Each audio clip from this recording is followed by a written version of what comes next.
नमस्ते, आप सभी का स्वागत है मेरे चैनल में चिराग एस्ट्रोलॉजी। और हम बात कर रहे हैं सूर्य की। सूर्य जो कि कन्या राशि को छोड़कर तुला में जा रहे हैं। तुला उनकी नीच राशि है लिब्रा, और वो 17 अक्टूबर से एक महीने के लिए वहाँ ट्रांजिट करेंगे, वहाँ भ्रमण करेंगे। और ये स्थिति आपके लिए बहुत ज़रूरी है वृश्चिक लग्न और राशि वालों, क्योंकि आपके 12th हाउस में सूर्य आ रहे हैं। 12th हाउस जो है वो व्यय भाव है, मोक्ष का है, विदेश का है। तो स्कॉर्पियो वृश्चिक राशि और लग्न के लिए ये समझना बहुत ज़रूरी है। और सूर्य आपके कर्मस्थान का भी मालिक है। ठीक है, तो आपके जीवन में ये सूर्य का भ्रमण बहुत इंपॉर्टेंट है। व्यय भाव यानी खर्च, व्यय यानी खर्च। तो सूर्य वहां पर कर्मस्थान के मालिक होकर आ रहे हैं, खर्च आपका बढ़ेगा। आप बाहर घूमने जाना चाहते हैं, ऐसा प्लान कर सकते हैं आप ये समय में। और कर सकते हैं मतलब आपके योग ऐसे हैं कि आप करने की प्रयास करेंगे और वो करेंगे तो आपका खर्च बढ़ेगा। आपका जो एस्टिमेट है, आपका जो बजट है, ओवर बजट हो जाएगा, एक्स्ट्रा खर्च हो जाएगा। और वही चीज़ आपको स्ट्रेस देगी, और जो आपको घूमने फिरने का आनंद लेना है वो नहीं मिल पाएगा। तो वो स्ट्रेसफुल हो सकता है। तो थोड़ा प्लान कीजिएगा और बजट को कंट्रोल में रख के कीजिएगा, और बजट को उस तरह से समझ के कीजिएगा। और हो सके तो अवॉइड करें तो ज़्यादा बेटर है। तो पहले तो आपके लिए सूर्य का तुला में आना थोड़ा ये ध्यान देने लायक है कि आपके खर्च, ज़रूरी नहीं कि आप घूमने जाएं, आपके दूसरे कारण भी बनेंगे। आपको कोई फैमिली मेम्बर के लिए खर्च करना पड़ जाए, बच्चों की पढ़ाई के लिए, अपनी शादी के लिए, किसी बच्चों की शादी के लिए, अपने जॉब ट्रांसफ़र की वजह से आपको घर शिफ्टिंग करना पड़ रहा है। एनी रीज़न आप घूमने जाना चाहते हैं, अब ये कोई भी हो, आप बिजनेस में हैं, आप जॉब में हैं, आप हाउस वाइफ हैं, प्रॉब्लम कुछ भी आ सकता है। थोड़ा ध्यान रखिएगा, खर्च हो सकता है। मतलब खर्च, प्रॉब्लम का मतलब है कि आपको खर्च बढ़ सकता है, जो आपने सोचा है उससे ज़्यादा। तो ये चीज़ आपको समझनी है।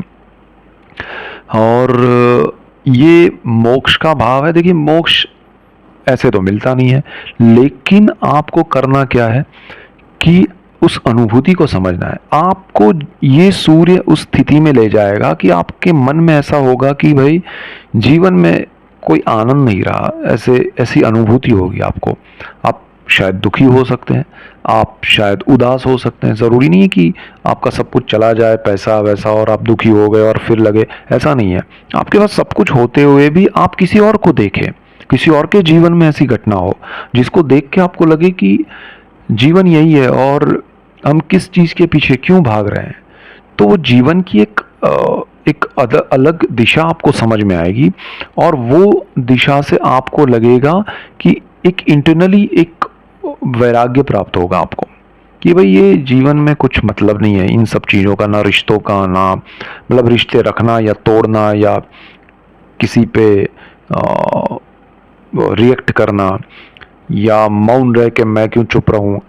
वो सारे जो विचार हैं वो बदल जाएंगे। आपके मन आपका एक दिशा पकड़ेगा कि ये सब कुछ सही नहीं है, और उसका कारण कुछ भी बनेगा, परिस्थितियां कुछ भी निर्माण होगी, उससे आपके मन को एक अलग ही अनुभव होगा।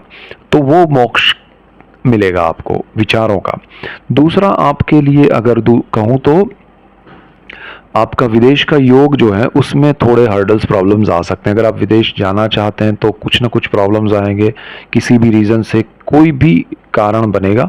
या फिर आप विदेश जाएंगे तो उसमें जाते वक्त प्रॉब्लम्स आ सकते हैं, वहाँ जाने के बाद प्रॉब्लम्स। जो लोग विदेश पहुँच गए या विदेश में रहते हैं, अपने कंट्री को छोड़ के, बर्थ प्लेस को छोड़ के दूसरे कंट्री में, इवन स्टेट में, उनके लिए जो जितना दूर है उनको ज़्यादा प्रॉब्लम रहेगा। सूर्य यहाँ आपको थोड़ा स्ट्रेस देगा। आपका वहाँ देखिए, सूर्य आपका कर्मस्थान का मालिक है, तो आपके काम को लेकर चिंता है, परेशानियां होगी। जो लोग खासकर बिजनेस कर रहे हैं उनको ज़्यादा प्रॉब्लम्स आएंगे, चाहे वो बिजनेस अपने होम कंट्री में कर रहे हैं लेकिन उनका कनेक्शन बाहर की कंट्री से है, जैसे इंपोर्ट एक्सपोर्ट का है, या ऐसा कुछ भी बिजनेस है जो विदेश के साथ कनेक्टेड है, तो वो प्रॉब्लम क्रिएट होगा। और इसकी वजह से आपके स्ट्रेस आपके माइंड पे होगा, हेल्थ पे होगा। और आपको हेल्थ का ध्यान रखना है, आपको ब्लड प्रेशर या उसकी इफेक्ट ना हो, ज़रा ध्यान रखिएगा। दूसरा आपका कर्मस्थान का मालिक है सूर्य, पिता का स्थान भी है। तो पिता से डिस्टेंस क्रिएट हो सकता है, पिता से दूरी क्रिएट हो सकती है, पिता से डिस्टर्बेंस हो सकता है, पिता की वजह से, या पिता को आपकी वजह से स्ट्रेस होगा और उस वजह से एक तनाव क्रिएट हो सकता है। या फिर बहुत ज़्यादा बॉन्डिंग है, सब कुछ अच्छा है, लेकिन आप कहीं दूर जा रहे हैं, काम के लिए, जॉब के लिए, पढ़ाई के लिए, ये रीज़न से भी एक दुख होना, एक दूसरे के प्रति ज़्यादा लगाव होना, वो भी दुख का कारण बन सकता है। तो ऐसा कुछ भी हो सकता है, लेकिन आप जहाँ जाएँ वहाँ ज़्यादा ध्यान रखें। आपका कर्मस्थान का प्रॉब्लम उतना नहीं है जितना विदेश में है।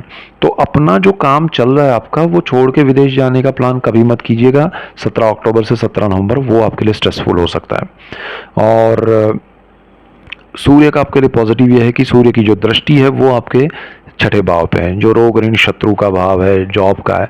तो जॉब में आपका सिक्योरिटी देगा ये सूर्य, लेकिन क्योंकि कर्मस्थान का मालिक होकर नीच राशि में 12th हाउस में, आप कुछ ना कुछ गड़बड़ करेंगे अपने जॉब को लेके, तो वो ज़रा ध्यान रखिएगा। जो लोग सरकारी नौकरी में हैं, ऐसे बहुत सारे वृश्चिक लग्न वाले, वृश्चिक राशि वाले सरकारी नौकरी में जो लोग हैं, मैं डेफिनेटली आपको कहना चाहूँगा, आपके लिए ये समय अच्छा नहीं है। सूर्य नीच राशि में है, संभालिएगा।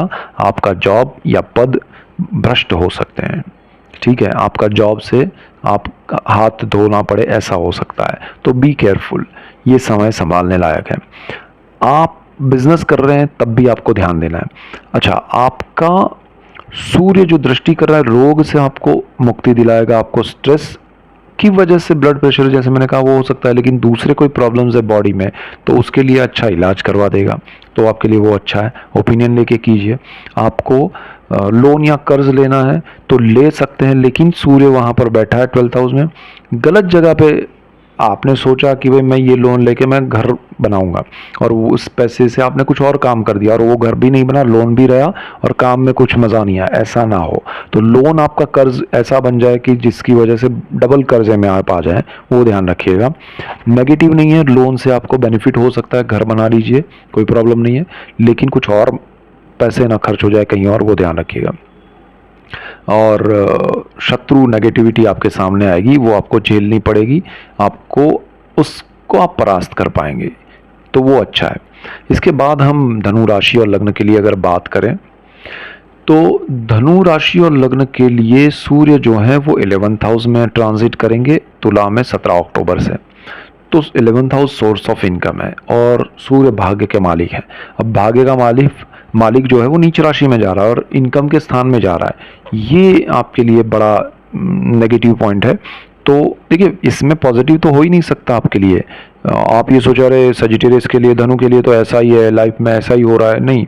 गुरु आपका अच्छा चल रहा है, चीज़ें और भी बहुत सारी अच्छी दृष्टियाँ हो रही है, तो आपके लिए लाभ है कहीं कहीं, ऐसा नहीं है। आपको सब कुछ मिल भी रहा है, आप अनुभूति भी कर रहे हैं। तो जो नेगेटिव है वो समझना पड़ेगा, तो आपको और ज़्यादा उसका बेनिफिट मिलेगा।